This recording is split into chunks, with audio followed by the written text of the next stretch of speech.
Oh, I think the live stream just started by accident. I did not mean to turn it on. So I am early. Let's see. What did I do this week?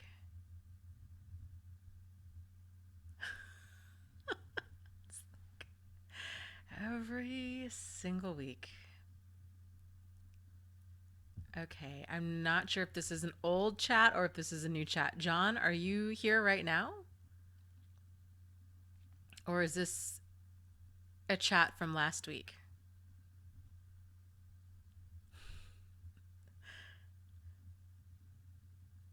Hello! Overcoming Understanding is here. Did you catch my initial mess up there? Overcoming Understanding. I got here like 10 minutes early. I somehow started the stream without knowing that I started it. So here we are. How's everyone's week been?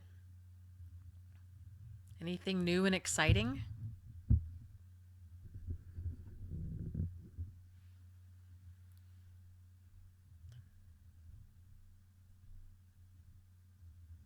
Stephanie is here.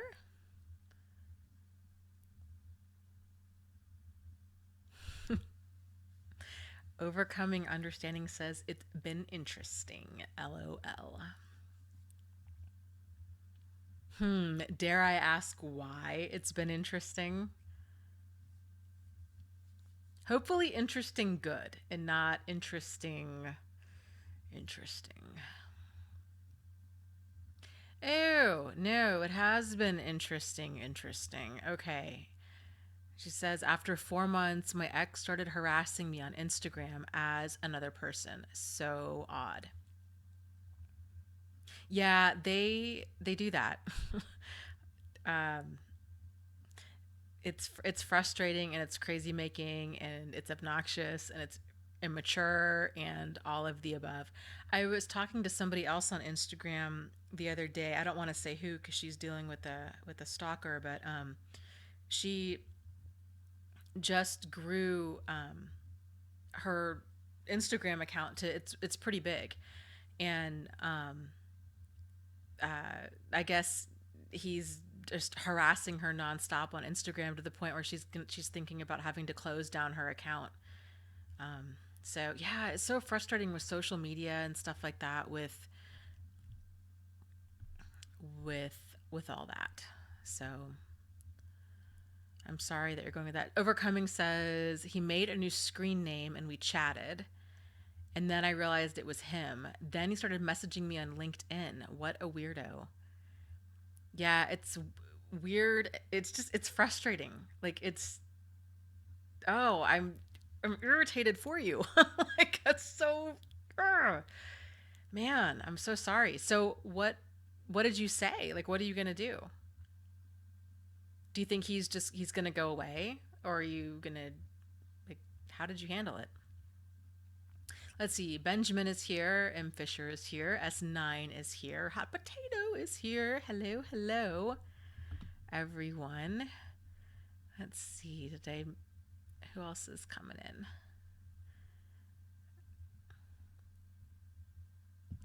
in? M. Fisher says, that's not a weirdo. That's a narc. Yes, I would agree. Oh, you did? Overcoming says, she's like, I was so angry. She made a video about it the other day. I'll have to go check it out. You said some awful things. Yeah, I don't blame you. I don't blame you. Okay. Pumpkin, who is new, I believe, says, I'm getting ready to leave Friday after 10 years. Why do I find myself downplaying all the hurt and pain he caused? Is that normal? Yes, that is totally normal. And in large part, that is caused by cognitive dissonance, which is just the $10 term for kind of mental distress. And it's when people in all kinds of uncomfortable situations, whether it's, bad relationships or a bad job or all different kinds of things, it's how and why we justify what we do. And so it's in this situation, it's like nostalgia kicks in, right? And so we start thinking about, well, but all of the good times. Because that's the thing with most problematic people is they're not always problematic 100% of the time. That's why it often takes us a long time to leave, because there's oftentimes a lot of things that are right about them. And so it's tough, and it often takes us until things get really bad for us to actually leave. I always encourage people, this is something I did, and it really helped me, and I think it'll help you too, is to make a list. I call it for when you miss him or her, if you're a guy, or if you're dating a girl. And in the list, write down in bullet point format every single reason as to why you're leaving, like every single painful reason. And um, that way, when nostalgia does kick in, like it is for you right now, and when you find yourself downplaying, minimizing all of the hurt and the pain, you can go back and you can read that list, and that list will really, it'll snap you out of that fog of cognitive dissonance, and it'll wake you up, and then you'll have that clarity of, oh right, like that's why I'm leaving, that's why I have to stay gone, because this is not a healthy situation for me, and this is not the kind of person I can have a relationship with. So it'll help to remind you of that when you're caught up in this emotional fog. But yes, very, very, very, very common. And it's common, it does not even matter how bad the relationship is. I mean, it could be seriously physically abusive, and people will still tend to focus on everything that's right about the relationship or what's right about their partner. So that emotional fog, that cognitive dissonance, can be really, really thick, and it can be hard to find our way out of it. Yeah, everybody's saying, okay, there's issues with the video stream. I don't know. I'm getting that same error message that I was last week about dropped, um, something like dropped film bits or something. I don't even know. So, uh, I I don't know. I thought it was the storm last week. Right now, I do not think that there is a storm brewing. So I'm gonna have to see if I need to like update the software, or what's going on with it. But I will do my best to have it troubleshooted for and resolved for next week. So we'll see. We'll just keep going, and hopefully it won't be choppy all night long. So Ben there says it's that sounds like trauma bonding, Dana. Yes. So trauma bonding, other terms for this would be Stockholm syndrome. Um, but both of those things are caused by cognitive dissonance. And it's, you know, especially if a person has been in a bad relationship, abusive, problematic, toxic, kind of any end of that spectrum, if they're in an unhealthy situation for them, but they're still getting some sort of need met from being in that situation, then that's when that cognitive dissonance sets in. It's almost like, I kind of view it as like an emotional defense mechanism. So it's sort of like our brain's weird way of keeping us put in that situation, because it's we're able to still meet that need. It's just, it's a weird thing. Um, but once that need is met, if it's able to get met in another way, then that cognitive dissonance lifts. So it's like when that cognitive dissonance, that fog settles in, it's uh, like our brain almost kind of cultivates this attitude of scarcity, where we want to cling to what's safe, we want to cling to what's there, even if what's there isn't healthy. And it's really hard to kind of have that attitude of abundance. It just gives us tunnel vision. We kind of think like this: if we don't stick it out with this relationship, then we're going to die alone, right? um, it's a kind of this very extreme, very black or white thinking, just attitude of scarcity kind of thing. And it's, it's hard. This is one of the reasons too. So like if you're talking to a person that is, like when I worked at the domestic violence shelter, right, like trying to talk, even just being a sounding board for women that were in abusive relationships, and mentioning to them even using terminology like, yes, this person is an abuser, you are a victim, you are in an abusive relationship, they would get incredibly defensive, even if he'd broken bones, even if they were coming in with bruises.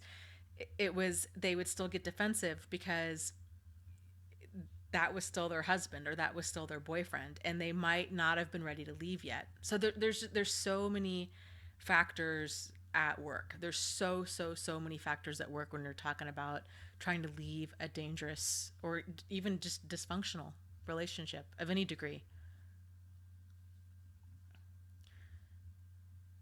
So let me scroll up. Oh boy. Okay, let me scroll up. Ethan says, any advice to help a friend that recently started cutting her wrist to show her abuser to be nicer to her? That sounds like she could really benefit from some therapy for sure. I mean, that's beyond, that's such extreme behavior that's I don't think like advice is going to help something like that.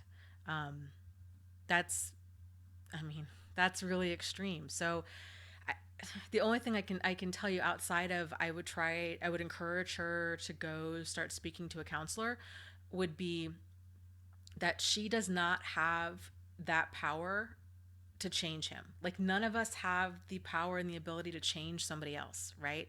We might think that we do, and we might think that, well, surely, this is, I think a lot of people find this, right? Or kind of find their way into thinking this, where we think if we can just show them how much they're hurting us, then they'll change. But the reality is that's not how it works. And that's not, they're not just being abusive because they don't know better. They're being abusive because abusive people get and maintain power and control over other people. That's what they do. That's their mindset. It's not even like a relationship thing. Like, that's their world view. That's why it's so hard for them to change, because it's not just in that like one area of their life. It's pervasive. It's throughout. It might be the worst in their relationship with their significant other, but it's a worldview. So, um, but it sounds like she's in a really bad place emotionally, and she's got some codependency, like big time codependency issues that she would be wise to work on. But yeah, if she can find a therapist that is familiar with emotional abuse or domestic violence of any kind, a lot of domestic violence shelters do have free or reduced cost therapy. That might be a good start for her to start talking to somebody there.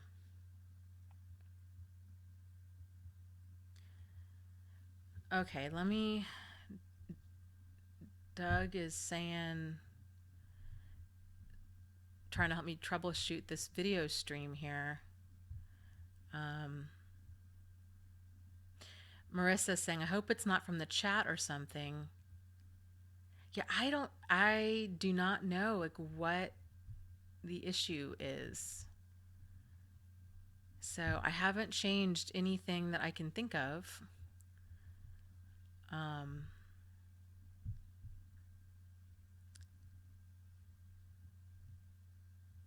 so let me just look here.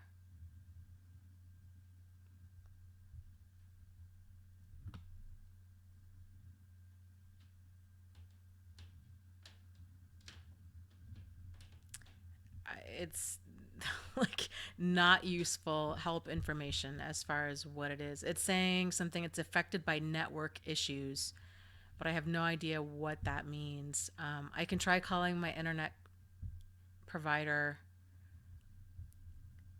this week and seeing if we can test it. But like I said, haven't I haven't done anything, so I don't know why it was working before and it's not working now.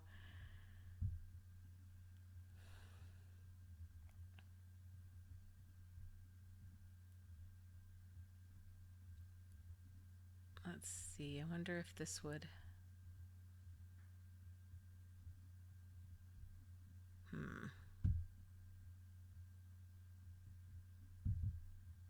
Okay, I'm just pushing buttons now, and that is not probably a good idea.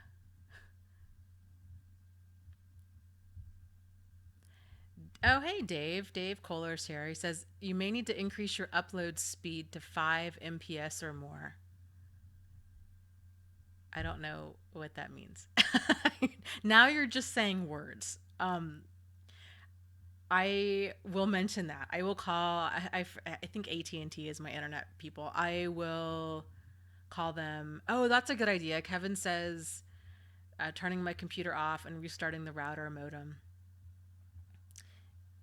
Yeah, that's a good idea. I will. Let's see. You know what? I wonder if we should just restart now.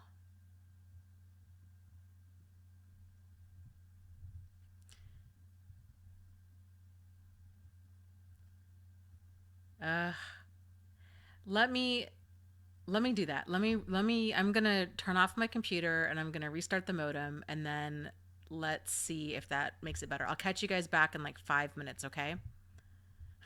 Who sign off? Okay, I stop.